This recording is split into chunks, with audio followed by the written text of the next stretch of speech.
Hello everybody. So today I want to talk about calculus. The topic that is about integration. So now I want to show you how to answer. We can use about integration by the past. So I will put about u equals to Fn of phi s.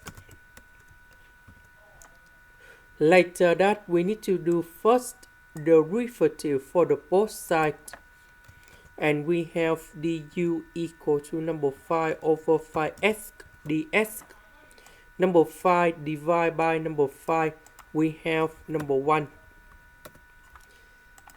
dv that is about 2s minus number 1 ds. So the integration of 2s, we have s squared.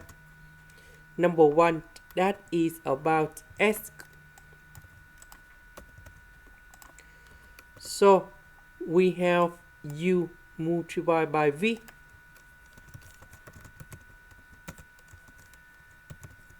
minus we have the u multiplied by v.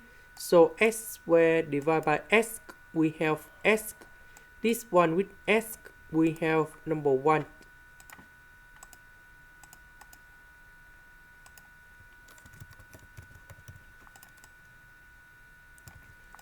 So the integration of s, we have s squared over number 2. Number 1 that is about s, and I will put about c. This is the end. Thank you for watching.